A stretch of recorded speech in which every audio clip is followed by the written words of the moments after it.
Constant qualifier, variable declaration and initialization, typecasting. The constant qualifier. C++ program में constant ऐसे variables को कहते हैं जिनकी वैल्यू चेंज ना की जा सके थ्रू आउट द प्रोग्राम। जब कांस्टेंट क्वालिफायर वेरिएबल के साथ यूज़ किया जाता है तो ये वेरिएबल नहीं रहता, क्योंकि अब इसकी वैल्यू चेंज नहीं हो सकती और ऐसे वेरिएबल को कोई ना कोई वैल्यू असाइन करना लाजमी होता है। इसका सिंटैक्स यानी लिखने का स्टाइल कुछ यूँ होता है कि पहले लफ्ज़ कॉन्स्ट लिखते हैं, फिर डेटा टाइप, फिर वेरिएबल का नाम और इक्वल टू के साथ कोई कांस्टेंट वैल्यू लिखकर सेमीकोलन टर्मिनेटर यूज़ किया जाता है।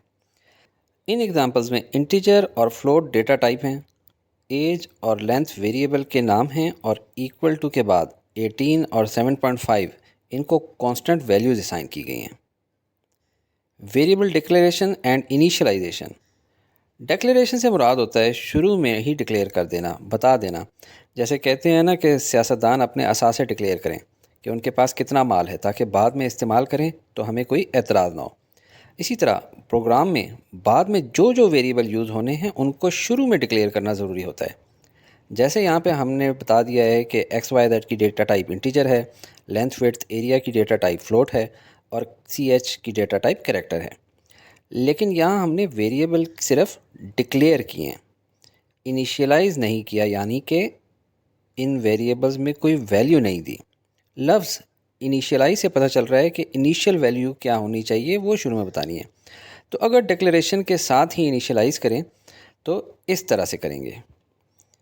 इसमें हम x को 4 और y को इनिशियल वैल्यू 5 दे रहे हैं, जबकि z को इनिशियलाइज़ नहीं किया क्योंकि आगे जाके उसमें x प्लस वाई की वजह से वैल्यू आएगी। चाहते तो 0 पे इनिशियलाइज़ कर भी सकते थे। फ्लोट में लेंथ को 12.5, विड्थ को 15.25 और एरिया को 0.0 पे इनिशियलाइज़ किया है और कैरेक्टर ch को a से इनिशियलाइज़ किया है। तो ये थी variable declaration and initialization. Type casting. लफ्ज़ कास्टिंग से मिलता जुलता लफ्ज़ आपने कास्ट सुन रखा है, जैसे फिल्म या ड्रामे की कास्ट हो। ओरिजिनल में कुछ और दिखते हैं लेकिन कास्ट में परफॉर्म करने के लिए अपना गेटअप चेंज करते हैं। ज़ोर दिया मैंने चेंज पे। कास्टिंग दो तरह की होती है, इम्प्लिसिट कास्टिंग और एक्सप्लिसिट कास्टिंग। इम्प्लिसिट कास्टिंग में डेटा टाइप ऑटोमेटिकली कन्वर्ट हो जाती है अदर डेटा टाइप में। मसलन सपोज़ करें कि वेरिएबल q की डेटा टाइप फ्लोट डिक्लेयर की गई है और उसमें ये कैलकुलेशन परफॉर्म की जाए। जब इन इंटीजर्स की डिवीज़न परफॉर्म की जाए तो आंसर भी इंटीजर ही आएगा, 2। इस आंसर 2 को C++ प्रोग्राम इम्प्लिसिटली कन्वर्ट कर देगा फ्लोटिंग पॉइंट में और वैल्यू 2.0 रख देगा। अगर एक या दोनों इंटीजर्स को फ्लोटिंग पॉइंट कांस्टेंट में कन्वर्ट किया जाए तो अब फ्लोटिंग पॉइंट मैथमेटिक्स की मदद से डिवीज़न परफॉर्म होगी और आंसर आएगा 2.5 और ये वैल्यू q को असाइन हो जाएगी। Explicit casting.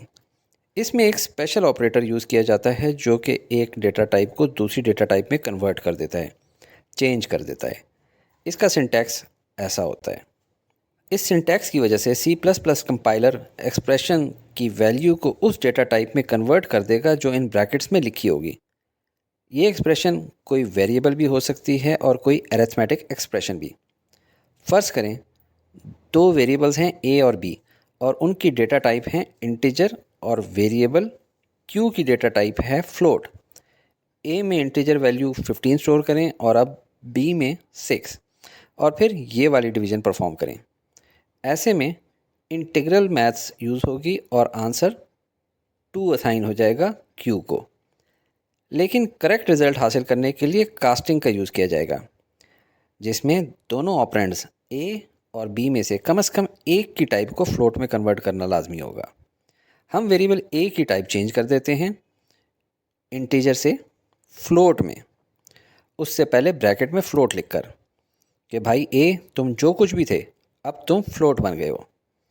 अब पहले a में स्टोर हुई वैल्यू को कंपाइलर फ्लोट में कन्वर्ट करेगा और फिर डिवीज़न परफॉर्म करेगा, जिसके लिए फ्लोटिंग पॉइंट मैथ्स यूज़ होगी और करेक्ट रिज़ल्ट 2.5 आएगा और वो q को असाइन किया जाएगा। यहाँ हमने इंटीजर टाइप को फ्लोट में कन्वर्ट किया, इसी तरह हम फ्लोट टाइप को इंटीजर टाइप में भी कन्वर्ट कर सकते हैं।